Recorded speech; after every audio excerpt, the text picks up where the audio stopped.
Good evening and namaste to all my dear students, viewers, and other learners. You all are welcome to Genius Lakshya platform, which is a unique platform for all the students, those who have made up in their minds to pursue their careers in the field of All India service, central government jobs and state government jobs. So this is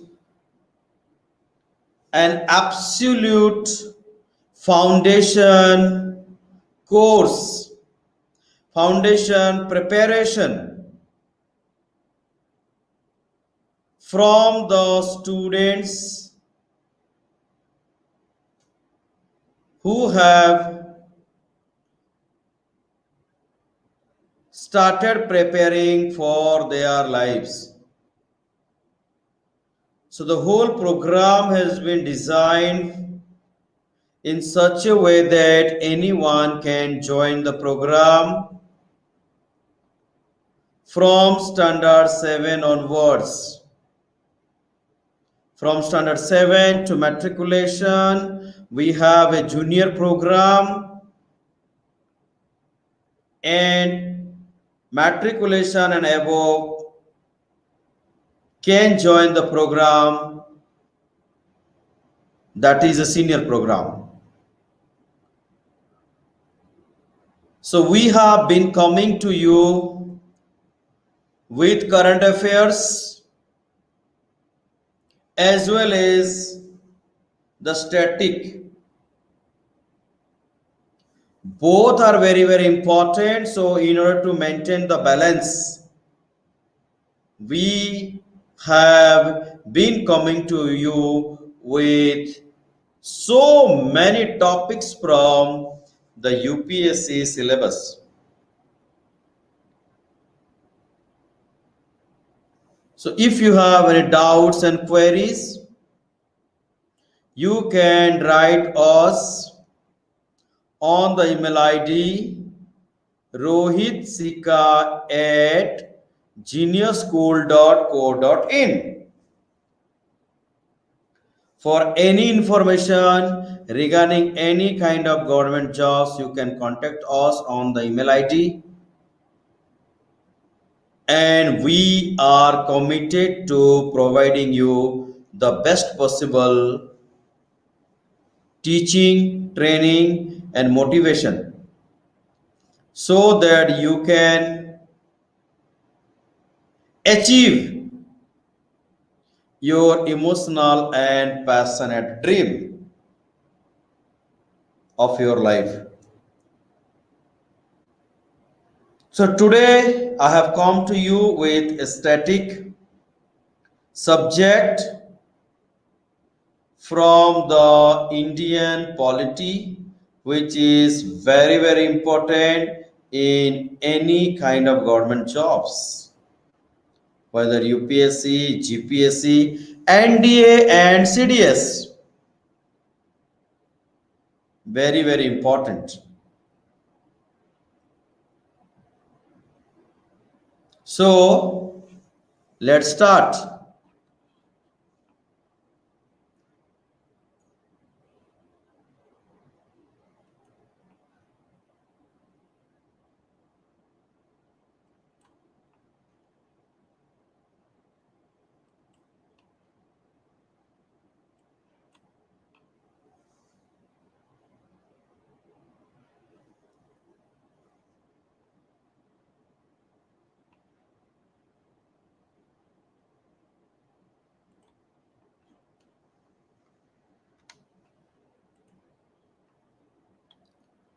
So today our topic is we are going to discuss the state executive, where we are going to discuss governor.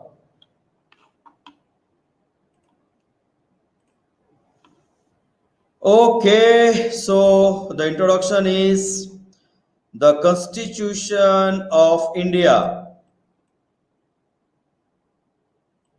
envisages the same pattern of government in the states as that of for the center. That is the parliamentary system. It means our Indian constitution has provided us the same pattern of government for the state and for the center.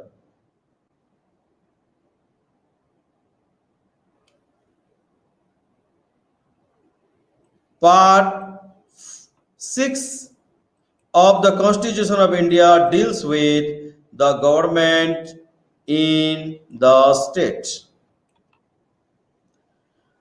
Also, the articles from 153 to 167 in part 6 of the Constitution of India, they deal with the state executive.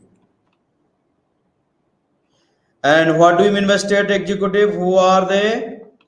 The state executive consists of the governor of the state, the chief minister of the state, and the council of ministers of the state, and advocate general of state.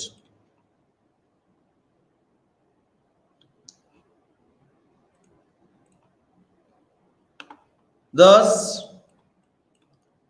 there is no office of vice governor, as we have vice president, but there is no office of vice governor in the state like that of vice president at the center.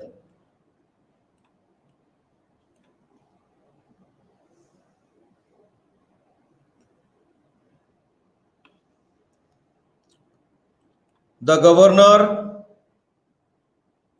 is the chief executive head of the state. But like the President of India, Governor is also a nominal executive head of the state.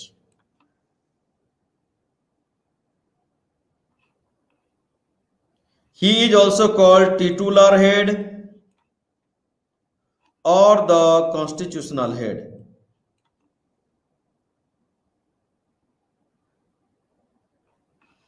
And the governor acts as an agent of the central government.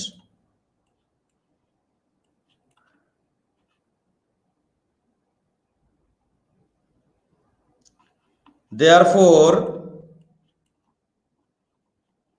the office of the governor has a dual role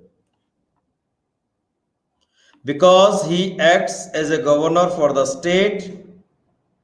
The governor acts as an agent of the central government. At the same time, he is the head of the state. So his role is dual.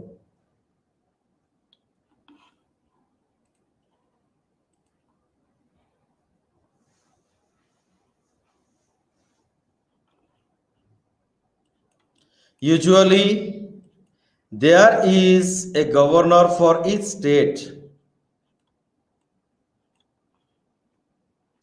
but the 7th Constitutional Amendment Act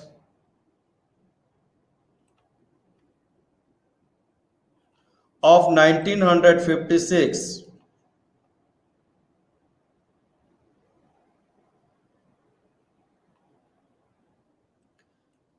facilitated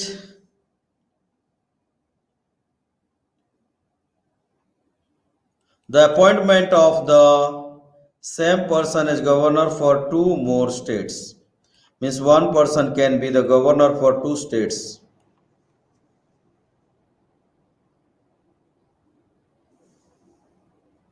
Now let's know how the governor is appointed in the state. The governor is neither directly elected by the people of India nor indirectly elected by specially constituted electoral college in the case of the President of India. So the appointment of the governor is different.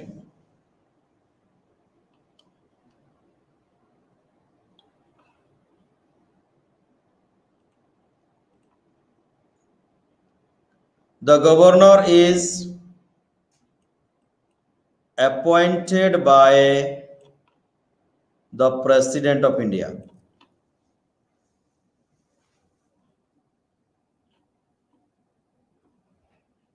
So he is a nominee of the central government because he is appointed by the President of India.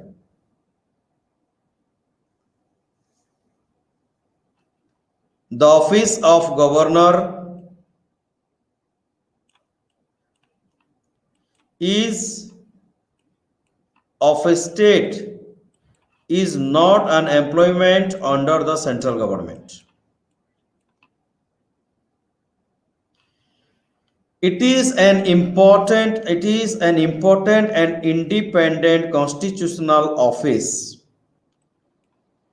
The office of governor is an independent and important constitutional office, and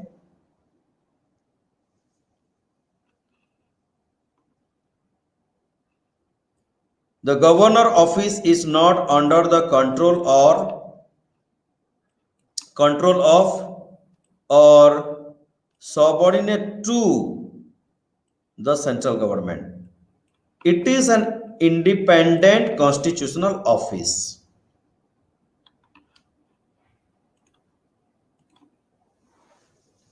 The draft constitution provided for the direct election of the governor on the basis of universal adult suffrage. Means initially it was decided that governor should be directly elected by the citizen of India. Universal adult suffrage means by casting their right to vote.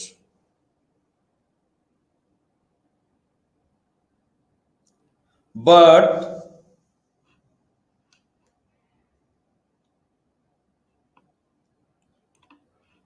the Constituent Assembly opted for the present system. Now we have this system. What is the present system of appointment of the governor? He is appointed by the President of India because of so many reasons.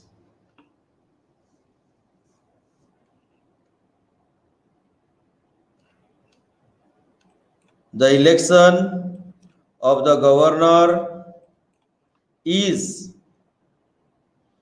incompatible with the parliamentary system established in the state.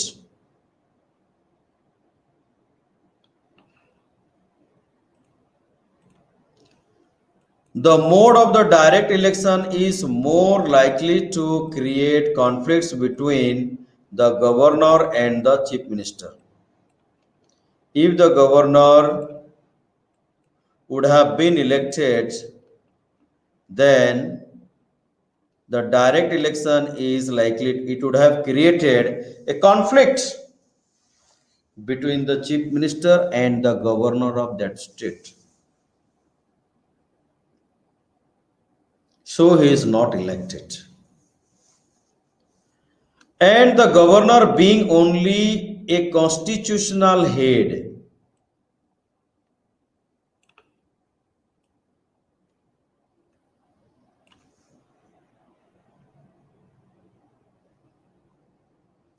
There is no point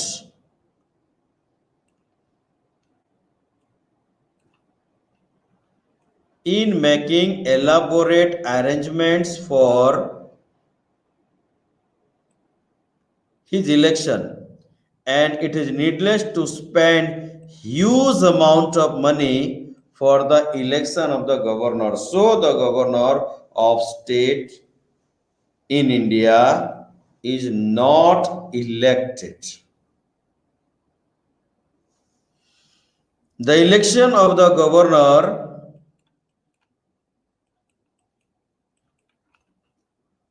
would be entirely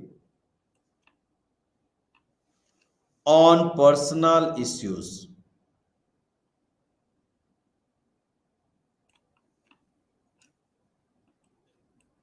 So, it is not in the national interest to involve a large number of voters in such an election. So, the governor of a state is not elected but appointed by the President of India.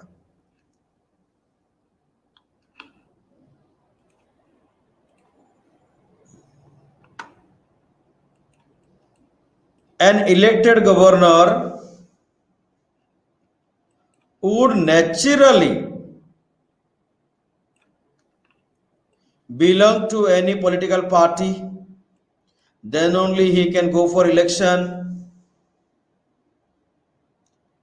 And a political party man, as a political party man, he would not be neutral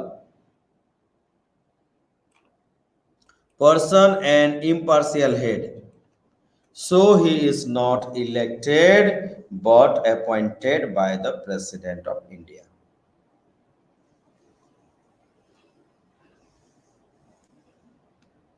The election of governor would create separatist tendencies and thus affect the political stability and unity of the country. So the governor is not elected but appointed by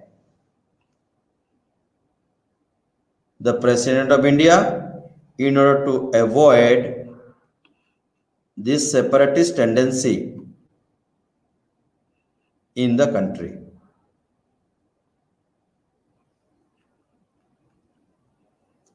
The system of presidential nomination enables the center to maintain its control over the state.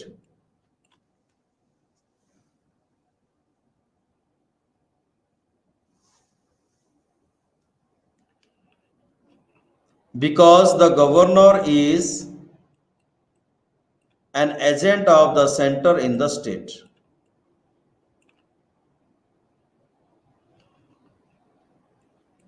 The direct election of the governor creates a serious problem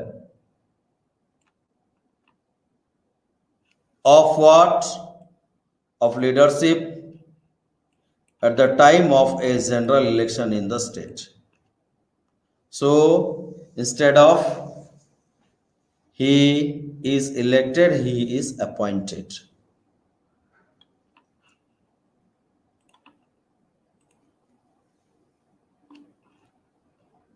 The chief minister would like his nominee to contest for governorship.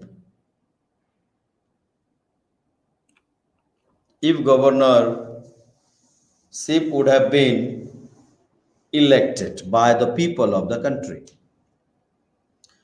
Hence,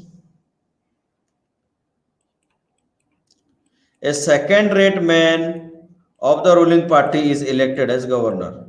So, governor is not elected. Therefore, the American model where the governor of a state is directly elected and in India he is appointed. This idea was dropped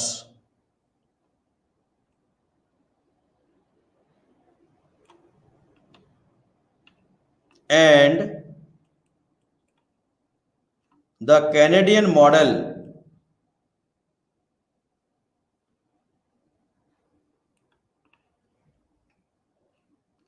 where the governor of a province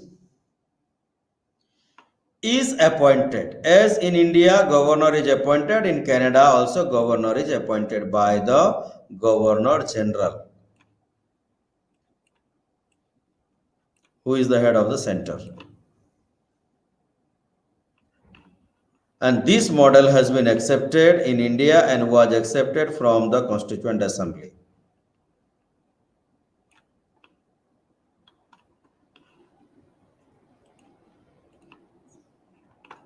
Now let's understand the qualifications of the appointment of the person as a governor. Number one, he should be a citizen of India. Second, he should have completed the age of 35 years age. In addition to that, there are two conventions. He should not be an outsider. He should not belong to the state where he is appointed. That means if the governor of Gujarat should not be from Gujarat, so that he is free from all the local politics.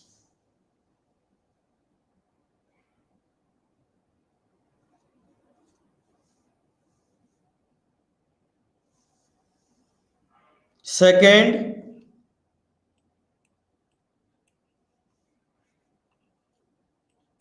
while appointing the governor,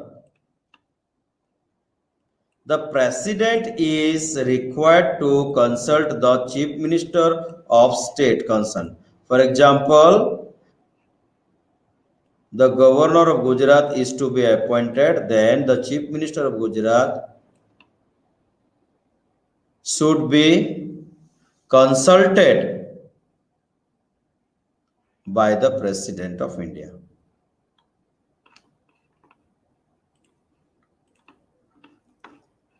The conditions of governor's office. The governor should not be a member of either house of the parliament, neither Lok Sabha nor Rajya Sabha.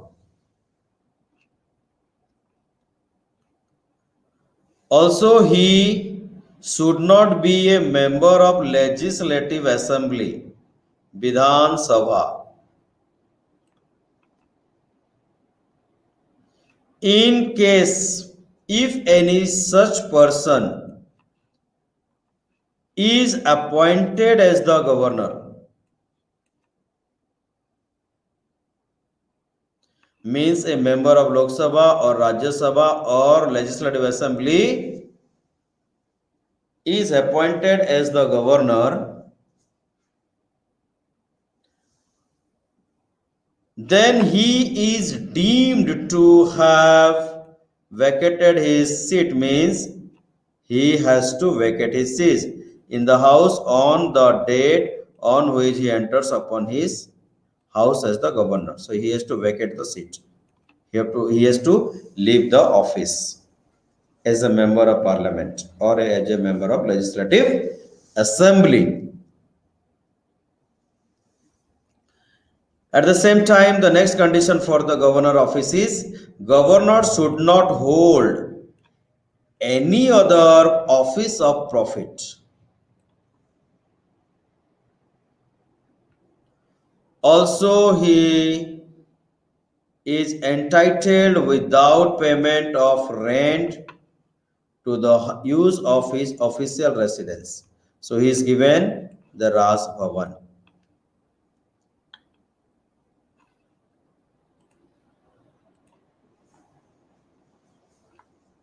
Governor is entitled to so much emoluments, allowances, and privileges as may be determined by the Parliament of India.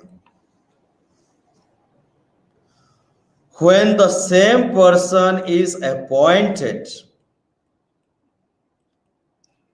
as the governor of two or more states.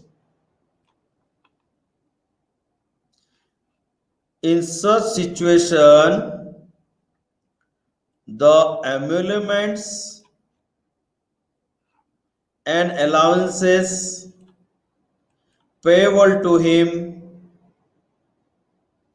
are shared by the states in such proportion determined by the president.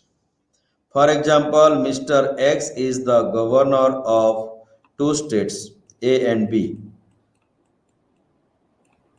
Then the emoluments and allowances of Mr. X will be shared by two states and it is decided by the President of India. His emoluments and allowances cannot be diminished, cannot be decreased during his term of office.